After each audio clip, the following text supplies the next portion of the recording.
Right. Rx is equal to R0 e raised to 1/3, Rx is equal to 1.2, R0 की value 10 raised to -17, A70 दिया है germanium का। So atomic mass number of germanium is 70, so raised to 1/3, और वो की value दी है, और वो का फॉर्मूला अपने को मालूम है 3/4 pi R0 cube, R0 sorry Rx cube, फिर R0, right. So this Rx cube, so rho आ गया 3 into 69.924 EMU का kg में कन्वर्ट किया, 4 into करके ये वैल्यू निकाली। अभी वो ऊपर का लॉग अलग लिया, नीचे का लॉग अलग, न्यूमरेटर का लॉग अलग, डिनोमिनेटर का अलग, 10 to the power 18 आएगा, और ये मल्टीप्लाई करके ये सॉल्व करके आंसर आना चाहिए। फाइंड आउट करो, find it out, this is for you. Main है लॉग टेबल का इस्तेमाल करके 1/3 क्यूब रूट है लॉग टेबल में, आपको अगर याद है तो क्यूब रूट 7t का 7 का 0 में निकाले तो भी चलेगा, 70 का 0 भी आएगा तो उसका क्यूब रूट निकलेगा। अंदाजन कितना निकलेगा देखो, मैं अंदाजन बोलता हूँ, 3 into 3 into 3 27, 4 into 4 into 4 16, 16 into 4 64, तो 4 पॉइंट कुछ आगे जाएंगे है ना। 5 into 5 into 5 125, 5 का क्यूब 125, 125 का क्यूब रूट 5 आएगा, तो 4 और 5 के बीच में आएगा। 64 का क्यूब रूट 4 आ रहा है, 5 और 4 मतलब आंसर 4 और 5 के बीच में आना चाहिए 70 का क्यूब रूट। एक अंदाजे बोल रहा हूँ मैं ना, ये क्यूब ट्रिक्स बहुत इंपॉर्टेंट है, ये ट्रिक्स मैथमेटिक्स के ट्रिक्स। 70 का क्यूब रूट अराउंड 4 और 5 के बीच में, कैसा बोला मैं, समझ में आया क्या?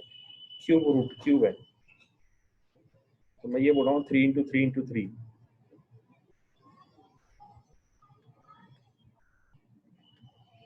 27 हो रहा है, मतलब 27 का क्यूब रूट 3 आता है। सिमिलरली 4 का क्यूब रूट 4 into 4 into 4 64 हो रहा है, 5 का 125, किसके करीब में अपना, इसके दोनों के तो बीच में पक्का रहेगा, पर 4 के बिल्कुल करीब में 70 है ना, 4 के तो 4 पॉइंट समथिंग ऐसा कुछ तो आंसर आएगा इसका, 4 पॉइंट डॉट। और अगर अप्रोक्सीमेट करना है तो 4 भी ले सकते हैं, अप्रोक्सीमेशन लेना है तो 4 ले सकते हैं, और अगर क्यूब रूट मिल गया चलो, ये आसान हुसैन फास्ट, पर ये भाई मेरे कैलकुलेटर पे नहीं करने का। हाँ कैसा लॉग टेबल से कैसा निकाला, सबको बोलो कैसा निकाला, लॉग टेबल मिला क्या? वेरी गुड, ये उसने हसन ने भेजा क्यूब रूट ऑफ 70, और आंसर बहुत परफेक्ट लिख के भेजा इस बार उसने, क्या बात है, आज मैं दोनों वाले ज्यादा खाऊंगा।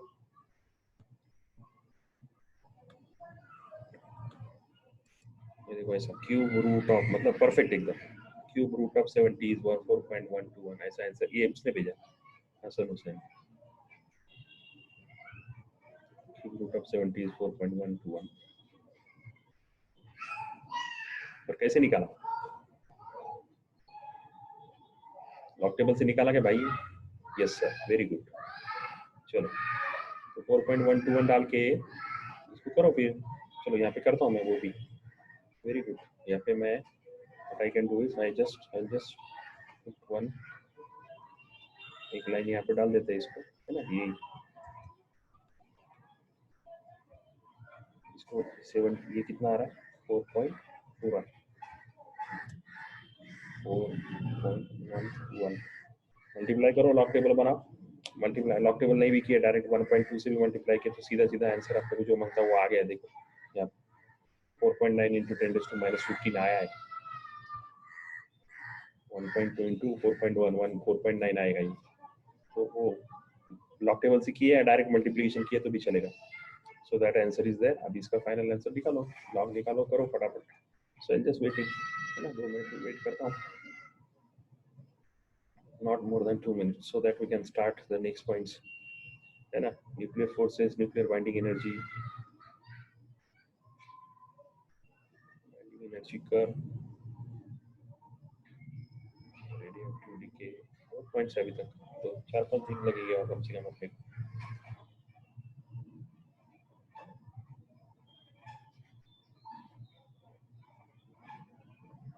पर एक फायदा हुआ आपका कि आपका 12th का सबसे बड़ा चैप्टर आज होना खत्म हो 2-3 दिन इंशाल्लाह। करो सॉल्व होने के बाद मेरे को हैंड रेज करके बोलो कि भाई हो गया क्या। कौन चला गया बाहर, ये तो भी गया, डबल क्या कोरिया, हाँ वही डबल क्या, वो सना और रिफा की सहेली, क्या नाम है, वो गई एक, और दूसरा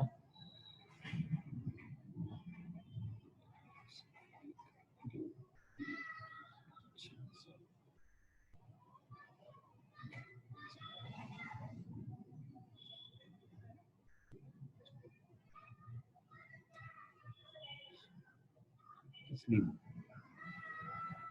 तस्लीम से रहेगी, पता नहीं क्या। चलो दूसरे से ज्वाइन नहीं करते हैं, बहुत बार देखा मैंने, देखता प्रॉब्लम है। सॉल्व हो गया तो मेरे को बोलो, राइट, ये वाला लॉक वाला सॉल्व हो गया तो मुझे बोलो।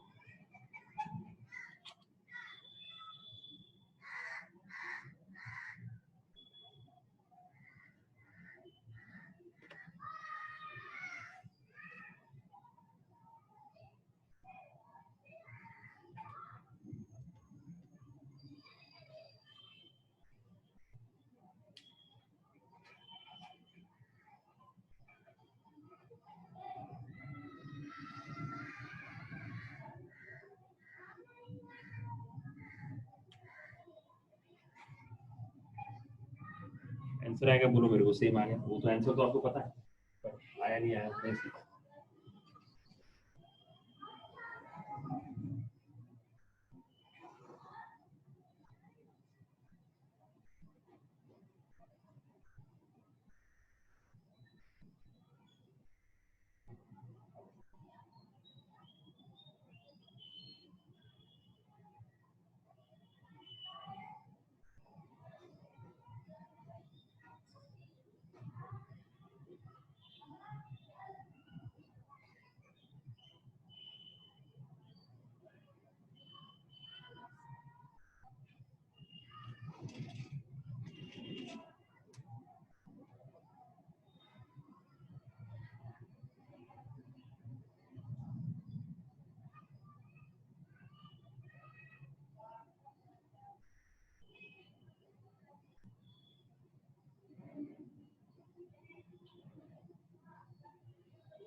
इसका हो जाए हैंड रेज करके बोलो तो समझ में आएगा फिर,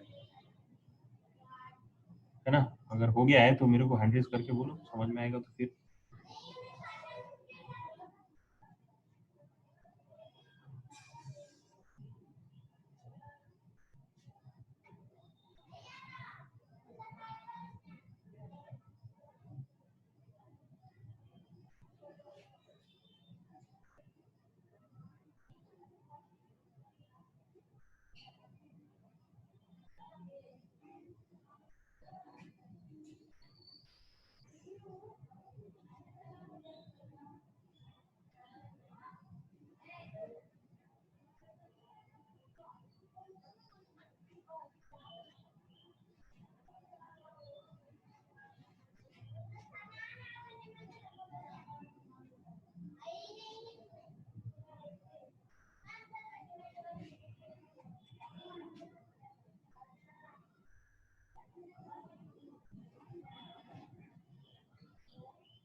चलो बोलो जल्दी, इतना टाइम क्यों लग रहा है? जिसका हो गया बोलो,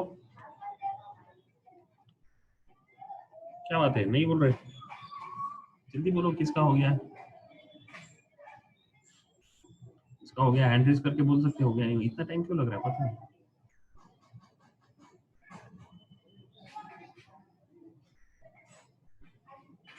मेरा टाइम क्यों खराब कर रहे हैं? 10 मिनट में आसान हो जाएगी, फिर क्या करें। चलो मैं अगला पॉइंट लेता हूँ। नवेद मेरी आवाज आ रही क्या? Naved am I audible? 3 yes, let's move ahead. आप कैलकुलेट कर लो, आपको आंसर भी पता है पूरा, 90% मैंने बता भी दिया। चलो मूव करो। Nuclear forces, you have learnt about the fundamental forces occur in nature. Out of these four, the force that determines the structure of the nucleus is strong force. 4 type के फोर्सेस, मतीन 4 टाइप के forces होते हैं, 4 type के, है ना? Gravitation force, electrostatic force, है ना, charges का बीच में का। और फिर तीसरा वीक न्यूक्लियर फोर्सेस बिटवीन अभी मैं वो बता देता हूँ, चलो ये देख लेंगे, पढ़ लेंगे। So called the nuclear force, the acts between proton, this acts between protons and neutrons and is mostly attractive. It is different from electrostatic and gravitational force. Electrostatic और gravitational force से अलग है ये, right? Force in terms of its strength and range. Strength और range के हिसाब से ये अलग है force। मैं वो अभी डिटेल बताऊंगा मैं आपको। हाँ, उसका एक मैंने ये भी अच्छा बना, distance up to which it is effective, और short distances about few femtometer, right, 10⁻15 तक ही ये रहता है। कौन सा? Nuclear forces. स्ट्रेंथ बहुत ज्यादा है, much higher than of of 2 forces. Range is very small, strength is very, the strength goes to 0 when 2 nucleons are at the distance larger than few.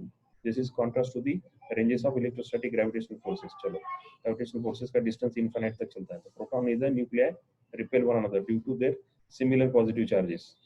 The nuclear forces between the nucleons counter the forces electrostatic repulsion. As the nuclear force is much stronger than the electrostatic force of distances between nucleons is typical nucleus. It overcomes the repulsive forces and keeps the nucleons together. Proton भी है ना अंदर, positive है, तो उनका भी repulsion है, तो वो एकदम क्रिटिकल है, छोटा है वो, है ना? और प्रोटॉन न्यूट्रॉन का फोर्स इतना ज्यादा है कि ये सारा ये कुछ काम नहीं करता। So the nuclear force is not yet well understood. What we know about the properties can be summarized below. पूरा अच्छी तरह से समझ में ना ऐसा बोले नहीं, समझ में आ गया पर 12th में नहीं है। हाँ, सिर्फ न्यूक्लियर फोर्सेस मेन क्या है? It is strongest force among subatomic particles. Strength is 50 to 60 times larger than electrostatic force.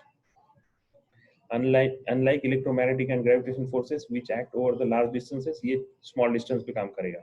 दूसरा पॉइंट, ये बहुत स्ट्रॉन्ग है और शॉर्ट डिस्टेंस है। दूसरा पॉइंट। तीसरा पॉइंट, न्यूक्लियर फोर्सेस के बारे में बोले।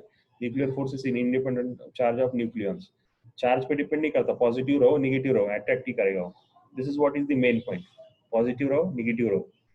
स्ट्रॉन्ग फोर्सेस क्या है? पॉजिटिव भी रहा नेगेटिव भी रहा, it is always attractive force.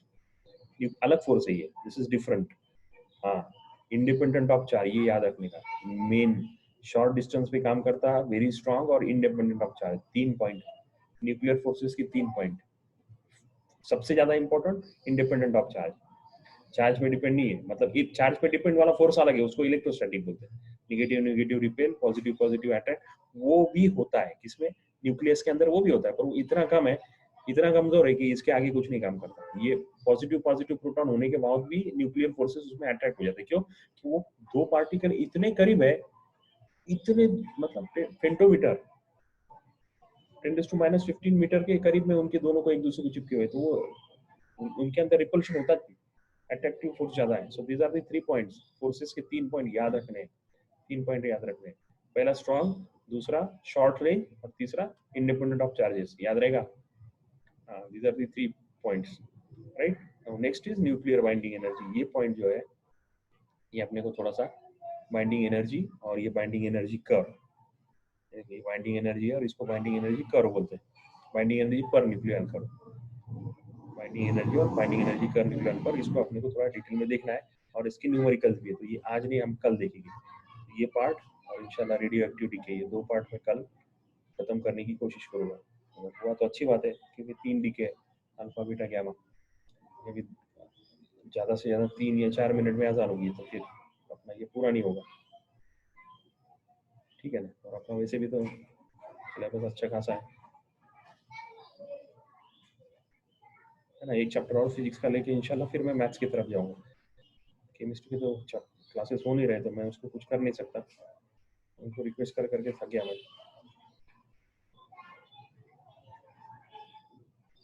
Nuclear energy, nuclear fission, चलो अपन इंडेक्स देखते हैं ना क्या क्या हुआ।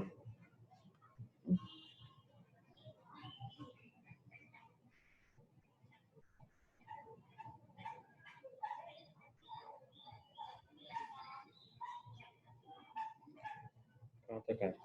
क्योंकि इंडेक्स देखने से क्या होता है, क्या हो गया याद, थोड़ा सा रिवीजन भी हो जाता है। Introduction, Dalton's model, J Thomson model, Geiger Marsons experiment, alpha particle scattering, Rutherford atomic model.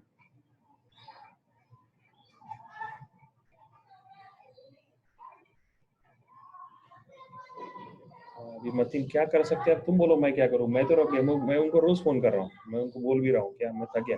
देखते हैं, रुको एक 8 दिन रुको, फिर देखते क्या। चलो पहले देखते हैं, गाइगर मार्सन एक्सपेरिमेंट देखा, रुदरफोर्ड एटॉमिक मॉडल देखा, उसके ड्रॉबैक्स देखे, है ना। उसके बाद में एटॉमिक स्पेक्ट्रा, अल्फा भी वो नहीं क्या लाइन और कलर आ रहे हैं अलग अलग, फिर bore atomic model, radius, energy revolving the atom, energy level of hydrogen atom पूरे, रिडबर्ग कांस्टेंट, रिडबर्ग कांस्टेंट भी देखा, आरएच की वैल्यू निकाल के बताया, फिर लिमिटेशंस देखे, nucleus, size of nucleus and then nuclear forces. ये पॉइंट अपने हो गए। तो यहाँ से आगे मास डिफेक्ट और nuclear binding energy, decay, alpha decay, beta decay, gamma decay, ये छोटे छोटे पॉइंट है, ये ज़्यादा बड़ा नहीं है। तो 10 पॉइंट अभी और बचते हैं इंशाल्लाह, देखते हैं। 3-4 पॉइंट एक दिन में होते, 2 दिन में होना चाहिए, नहीं 2-3 दिन लगेंगे, 4 दिन लगेंगे ज़्यादा से ज़्यादा। ये नेक्स्ट वीक से पहले पहले इसको खत्म करके, है ना। मैं 2 दिन का मेरा फर्क पड़ गया, आज मैं इसको खत्म करके आखिरी चैप्टर शुरू करने का था, मतलब 28, 29, 30 मुझे सेमीकंडक्टर पढ़ाना था, पर अब अपना वो क्या बोलते हैं, बोर मॉडल में ज़्यादा टाइम निकल गया, बोर से एटॉमिक मॉडल में ज़्यादा, तो कोई फर्क नहीं पड़ेगा, कहीं ना कहीं कवर हो ही जाएगा इंशाल्लाह। क्योंकि संडे छुट्टी थी, पर हमने अभी तक ली नहीं है कभी भी, और लेंगे भी नहीं शायद इंशाल्लाह, तो वहाँ पे वो कवर हो जाता है। तो ये टाइम देख लो, है ना। इंशाल्लाह कल करेंगे, ये न्यूमेरिकल सॉल्व करेंगे और ये फोर्सेस के 3 पॉइंट वगैरह याद रखेंगे जो मैंने न्यूमेरिकल बोला आपको कंप्लीट करने के लिए, वो भी। और एक्सरसाइज नहीं भेजे, और मेन अभी वापस गूगल ओपन करने का बोले तो डर लगता है मेरे को, किसी ने भेजा कि नहीं भेजा, क्या एमसीक्यू भेजेगा किसी ने, एमसीक्यू भेजा क्या किसी ने गलती से? अरे वाह, 4 हाथ ऊपर है, सालिया, मतीन, नवेद और अक्सा। शेख समीर मतलब सवाल, हाँ अक्सा ने भेजा, हसन हुसैन ने भेजा, नवेद ने भेजा, मतीन ने भेजा, तस्लीम ने भी भेजा। अरे वाह, बोर एटॉमिक मॉडल के एमसीक्यू बहुत आ गए। अभी ये सिर्फ ये देखो कॉमन नहीं है ना, ऐसा देखो सिर्फ, है ना। एक ओपन करके देखता हूँ 2 मिनट में। वेरी गुड, क्या बात है, very good very good. Scattering क्या है ये? If scattering particle are 56 or 90 degree, 56 or 90 degree angle, then this will be at 60 degree angle. अच्छा, scattering angle का। When electron in hydrogen atom is excited from 4 to 5 stationary orbit, the charge in angular momentum of electron is। अच्छा, हाँ ये अभी हाँ नहीं, main problem रहेगा इधर, इसको करने का, इधर टिक करने का, मतलब इधर सॉल्व करने का, टिक करके भेजेंगे तो कैसा, ये कैसा आया, ये इधर लिखने का। ओए, किसका किसका ये? हसन हुसैन, हसन का हुसैन का जिसका भी। अरे ये बारीक पेन से लिखने का, इधर पेंसिल से सॉल्व करने का, इधर ही चीज को इधर ही सॉल्व करने का। हाँ, अब ये भी फॉर्मूला फटाक से लिखने का इसका, इधर फॉर्मूला लिखेंगे तो समझ में आएगा ना। Very good. बट चलो शुरुआत तो हो गई, अल्लाह का करम, शुक्र अल्हम्दुलिल्लाह। वेरी गुड, चलो ठीक है, शुरू तो हुआ, शुरू तो हुआ, अल्लाह का करम है। बस जो बच्चे नहीं कर रहे उनको अल्लाह ताला अकल दे दे, है ना। जो बच्चे वो भी नहीं कर रहे, ये भी नहीं कर रहे।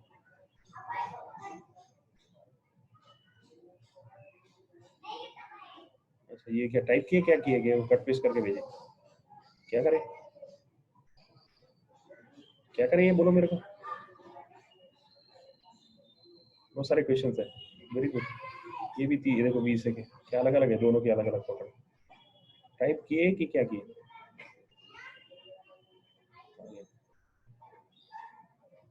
हाँ टाइप करते मत बढ़ो, टाइम बहुत टाइम पास जाएगा, टाइम पास बहुत हो जाएगा, टाइप करते मत बढ़ो। अक्सर ने क्या भेजा, सेम है, अलग क्वेश्चन है। हाँ ये लिखने में बहुत टाइम जाएगा ना। अच्छा ये तुम्हारे इसके,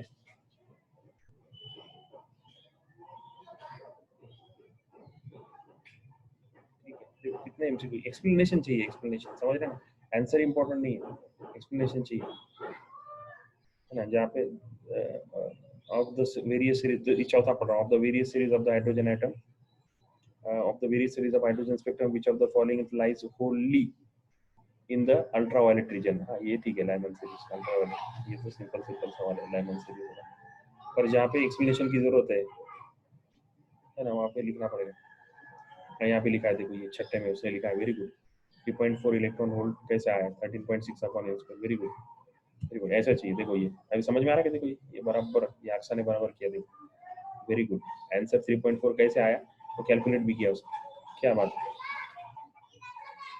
आज क्या होगा, कम से कम 4-5 रोटी ज्यादा खाऊंगा मैं आज।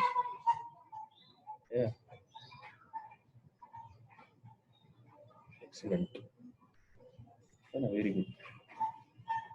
चलो बस ऐसे करो, तुम्हारी प्रैक्टिस होगी, मेरा क्या है, आपकी प्रैक्टिस होती रहेगी, और फिर मेरे एक दो दिन क्या होगा, फिर अपन क्या करेंगे इसको, है ना। तो यही लेंगे ना फिर, एमसीक्यू एमसीक्यू लूंगा ना मैं सिर्फ यहाँ से आगे। नवेद का देखते हैं क्या है। हाँ टाइप किया नवेद, नहीं मत करो, आंसर भी लिख दिए, एक्सप्लेनेशन नहीं आएगा नवेद, ऐसा मत करो। हाँ ये तुम टाइप करो, फोटो ले लो और यहाँ पे लिखो, है ना, पेन से लिखो इसको, पेन से लिखो कैसा है।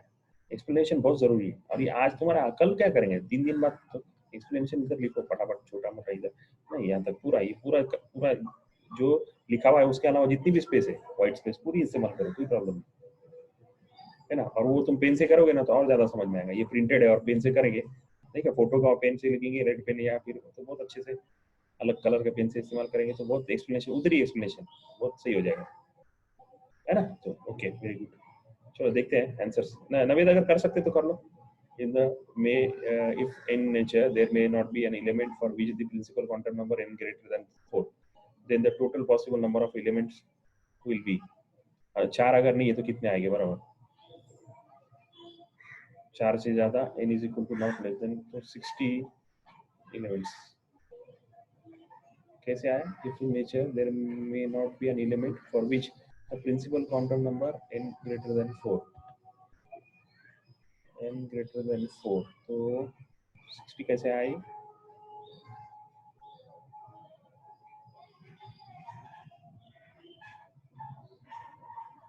तो पहले वो जो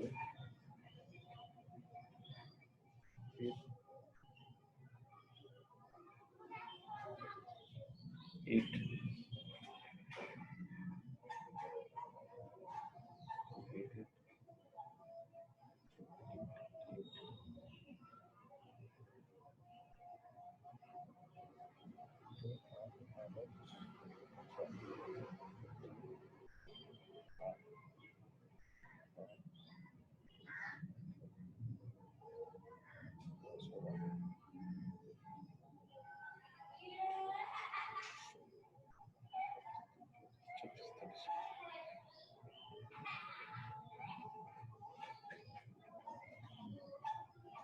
हाँ बराबर है 2n स्क्वायर, बट